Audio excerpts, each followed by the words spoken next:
all the way east in New York at the United Nations. A defiant Iranian president not only denied his country was building nuclear weapons, he pointed the finger squarely at the United States for continuing the nuclear threat. Regrettably, the United States has not only used nuclear weapons, but also continues to threaten the use of such weapons against other countries, including my country. Mahmoud Ahmadinejad's speech prompting the U.S. delegation to walk out of the room. It didn't silence Secretary of State Hillary Clinton, though, who fired back in a speech just moments ago. The vast majority of states are living up to their non-proliferation obligations. But a few outliers have demonstrated a determination to violate the rules and defy the international community. Rules must be binding. Violations must be punished. Words must mean something. And the world must stand together to prevent the spread of these weapons. Joining us now is Reza Khalili, who went undercover with the CIA into the Revolutionary Guard. Let me repeat that. He is the author of a book called A Time to Betray. We have disguised Reza's voice and face to protect his identity. He is a former intelligence agent for the CIA who actually enlisted and served inside of the Revolutionary Guard. Reza, what is your understanding of the intention day-to-day of the Iranian government? Well, they intend to deceive the Western world, buy time, and proceed with the nuclear bomb project. I mean, Ahmadinejad should be the last person to preach us about freedom, democracy, and disarmament. Look how the Islamic regime is treating the Iranian people, stoning women to death, lashing women for not adhering to hijab, torturing, raping, executing, and hanging the opposition, boys and girls from cranes, and they are the main cause of proliferation of arms into Hamas, Hezbollah, Islamic Jihad, and Syria, and they are pursuing the nuclear bomb project. How much are they a source of arms that also flows into Afghanistan? Ahmad Vahidi, the current defense minister of the Islamic regime, is on the Interpol most wanted list.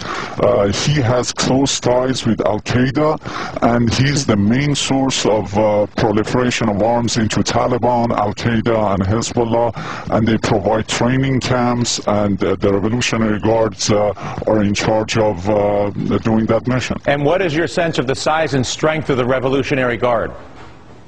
But the Revolutionary Guards are much more stronger now than they were in the 80s and 90s. Now they've got missiles that could reach all U.S. bases in the Middle East, part of Europe, and they're moving ahead with their missile delivery program to cover all of Europe. It's a parallel project, the nuclear bomb and the missile delivery system. And how much of a variable in all of this is oil prices and China's purchase of oil from Iran and Iran's enrichment and budgeting as a result of the fact that oil prices continue to be high, and the Americans obviously happy to buy foreign oil as well? Well, here's their strategy. Once they become nuclear armed, they're going to become untouchable, and they're going to be sitting on over 50% of the world's energy, gas and oil, and they're going to be taking the world hostage many times over. So it's going to be horrific, both on the proliferation and on the economy side of it, if they become nuclear armed, and this is very dangerous. What do you see as the most rational strategic plan to intervene? Well, every U.S. administration has made the mistake of trying to appease them and to negotiate.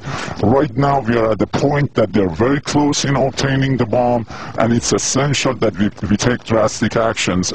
These watered-down resolutions of UN is not going to do anything. Negotiation and sanctions are going to fail.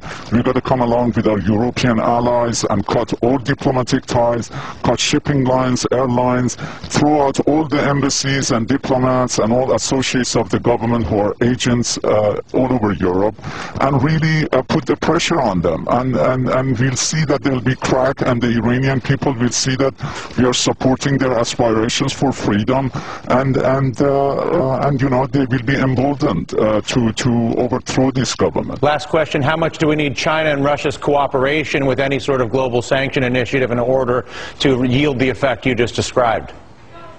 Well, they're not going to see eye to eye. I mean, why would Russia and China see eye to eye? I mean, they've been helping this regime ever since its establishment.